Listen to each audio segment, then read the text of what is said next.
Hey, what's going on there, Dice Rolls? Paul here, and I'll be your DM for a little while. And today is part 3 of my Anime 5e series, so thank you for joining me. If you're brand new here to the channel, thank you for being here. Appreciate you being here. Be sure to click that subscribe button down there if you want videos like this in your inbox on a regular basis. And if you're a regular, thank you so much for coming back. So like I said, today is part 3 of Anime 5e. As I am discovering it myself, I am teaching it to you, which helps then me. And so we're going to talk about attributes. And so let's go ahead and jump over here to the primer and get right into it. All right, so attributes reminds me a lot of skills in Pathfinder First Edition, right? You'd have all these skills, and then you would attribute points to those ranks that you would have in the skills. And so attributes kind of plays the same way, because you have to then take your 80 of your 80 discretionary points. That's why it's so critical when you're choosing your 6 attributes. I mean, not choosing, but putting points in your 6 attributes. You want to make sure that you leave some points left over to go ahead and buy a few low-level attributes to kind of help and enhance your character. So let's take a look here. It says the 6 abilities from Chapter 2 represent your character's baseline fundamentals. Then you gave your creation additional competencies once you selected your character's race and class in Chapters 3 and 4.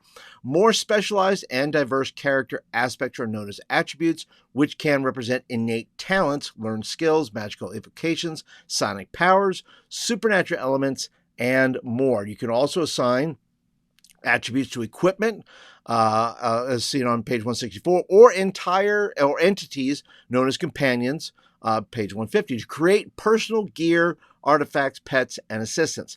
Depending on your class, they will unlock various specific attributes as they advance through the character levels. Most classes also provide bonus points at some or all levels, which you can then spend to acquire attributes of your choice for your character, unrestricted unless your DM indicates otherwise. So, adding attributes. And once again, there's a lot of great attributes in here. Okay, so after spending discretionary points to assign abilities and select a race for their character, players can now use the remaining points to acquire attributes. There are dozens of different attributes, each representing a particular special talent or special ability. Think carefully about the balance between a few high-rank attributes and large number of low-rank attributes.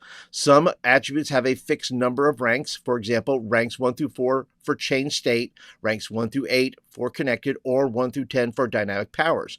While many others do not have fixed numbers of ranks or rank ceiling, the DM and players should consider the guidance provided by point benchmarks 2, with an eye on maintaining balance for the game. Progressing ranks. Whenever adding attribute ranks to a character, they are combined with ranks previously gained from race and class features. If the attribute was not previously assigned or race or class, then the newly acquired ranks begin from 0. So let's take a look at some of these. Kind of move through here. So you can see you got the rank cost. I love the fact that they number the page too, where you can find the attribute. But you can do armor class bonus. You can do alternate identity, which is basically like changing your clothes or things like that. Armor proficiency, you're dealing with your armor class. Augmented, change state. And let's go ahead and jump down into some of these actual attributes. I want to cover all of them. It just take too long because there are a lot of attributes, but you can see their mind control, gets into the psionics, regeneration, protection, all of those. Alternate identity. Also 1 point per rank. Relevant ability is Constitution, so you do Constitution checks, things like that. The character has 1 alternate identity per rank, which may vary in race, gender, looks, age, even associated social status.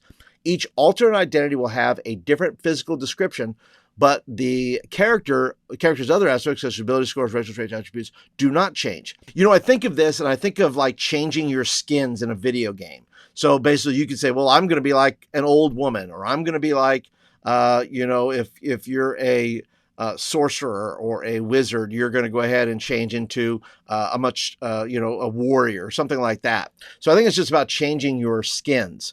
The only exceptions are that any elements that are tied to their looks in a relationship that differ from the identity to the other, such as the connected attribute, or defects like hounded, marked, nemesis, etc., Alternate identity can be assigned to items perform similar cosmetic changes, such as a carriage that can change its general appearance, or magical clothes that can change into a series of different alternate outfits.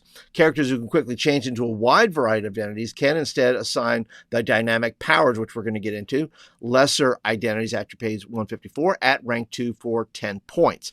Now, I like the part about being able to, change.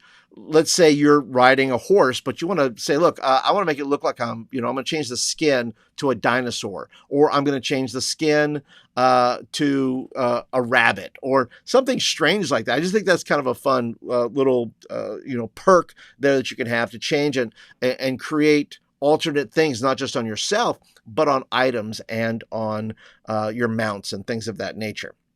So let's go ahead and jump down to change state. I think this one's really cool. Now, this one here is 3 points per rank. So once again, being careful about how you spend those 80 points that you start with.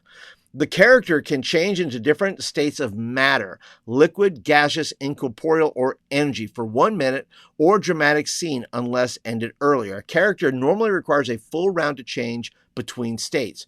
When this attribute is activated, the character's body lacks full solidarity of a regular form, and when they don't have the same physical requirements such as breathing, sleeping, eating as a normal solid form. Examples of anime characters that may change into such forms include Kodama spirits, elementals, monsters, undead, shadow warriors, and wizards, unless the attribute is also assigned the maximum limiter. Page 239, the character can change into any state up to its rank allowance. And then it breaks down what you can do in each state. Energy state, and here you see where the ranks come in. Rank 1 can change into liquid state. Rank 2 can change into gaseous state. Rank 3 can change in corporeal state. And rank 4 can change into an energy state.